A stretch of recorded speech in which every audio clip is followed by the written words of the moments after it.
When you were young, I believe your father took you to to a wrestling show, and there was this foreign heel character called the Sheikh, the Sheikh. Oh, this was way Yeah. before I was born. I mean, this was like the 70s or the 80s. Oh, so this is when your father So he went was on in his college. own. All Yeah, right, yeah, he yeah. went on his own and he Yeah. watched this wrestling show where there was a Sheik was performing by Yes. an Italian guy, and it was Yeah. this stereotypical foreign heel gimmick. Right, it was played by an Italian guy, and he came out thinking that this sport will never respect your people the right way, will never treat them the right way.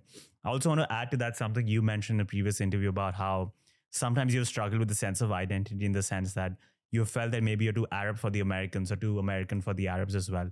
How difficult is it for you to create a gimmick or a persona that's the perfect combination where you have a nod and an acknowledgement to your roots in Saudi? You're quite proud of that heritage, but you don't want to fall down the trap of creating that same stereotypical foreign heel, especially in an industry where you mentioned anyone who's not from America is immediately the heel, immediately booed. Like Rusev, his entire gimmick was he's Russian and he's booed for that reason. A lot of Canadian wrestlers, even though it's just North America, are just booed Yeah. for that reason.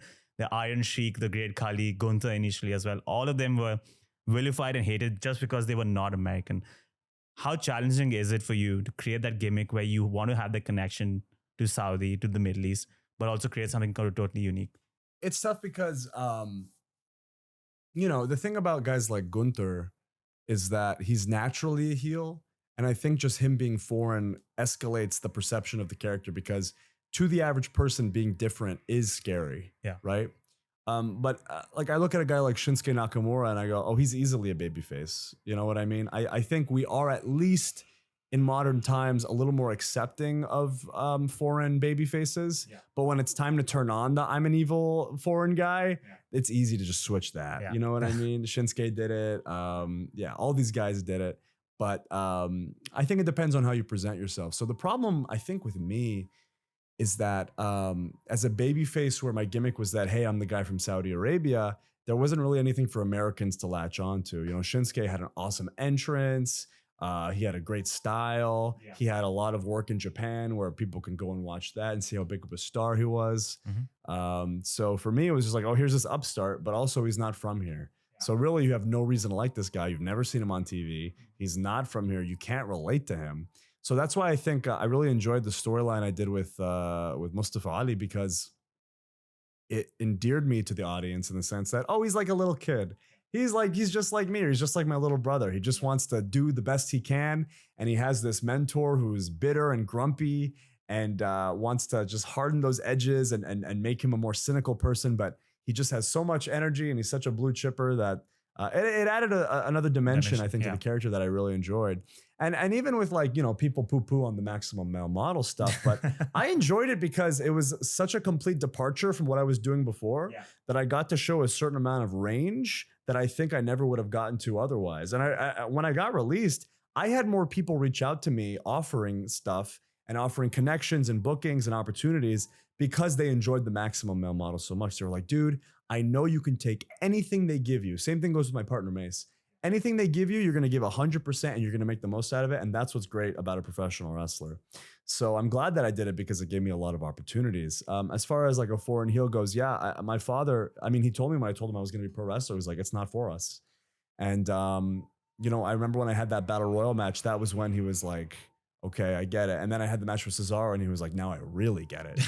Because the Battle Royal was this great moment. I jumped into the arms of my father and my brother, but he didn't really understand the beauty of pro wrestling until I had that match with Cesaro where he was literally standing on his feet going, oh my, whoa, like who's going to win? You know what I mean? So I'm happy I got to do it. It's tough because like you said earlier, too American to be Saudi, too Saudi to be American.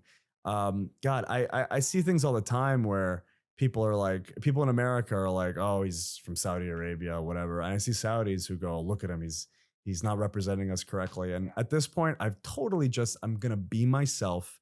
I'm going to be proud of where I come from. And if I'm not living up to the standards of what you think I should be living up to, that's fine. Because I'm a husband, I'm a father, and I'm going to provide for my family while having fun doing my dream job. And at this point, that's really all that matters to me. Now that I'm not in a multi-billion-dollar company representing a multi-billion-dollar deal between a country and a mega corporation, I can finally breathe easy and I can do something crazy like I did last night at a bar. I don't even drink. I don't smoke. I've never done anything. But I wrestled at a bar with no ring in a hardcore match with a guy.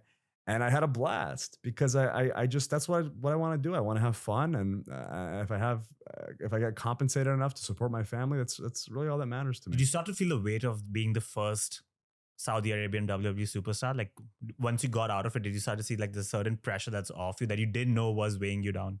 I mean, I still feel it a little bit because I have such a high standard for myself that I do feel bad when people are like, oh, I mean, like I saw a comment that was like, oh, like, because I did an interview where I said after the match with Mustafa, Vince pulled me into his office and said, hey, the Saudis, they don't really want you on the shows anymore, or at least they don't care if you're on it. If you're on it, cool. If you're not, whatever. They just want big stars. Big stars, yeah.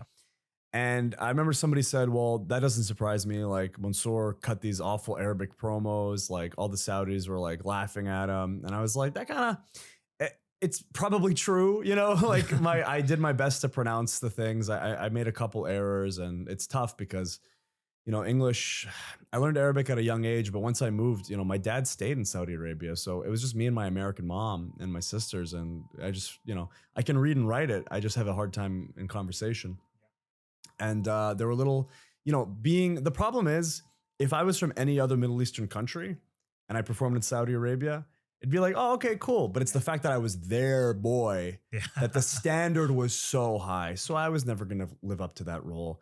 And I've kind of had to deal with that my whole life. Too American to be Saudi, too Saudi to be American. And at a certain point, I just had to kind of understand that really the only thing that matters is that I'm a good enough father and a good enough husband and a good enough brother and a good enough son and a good enough professional wrestler.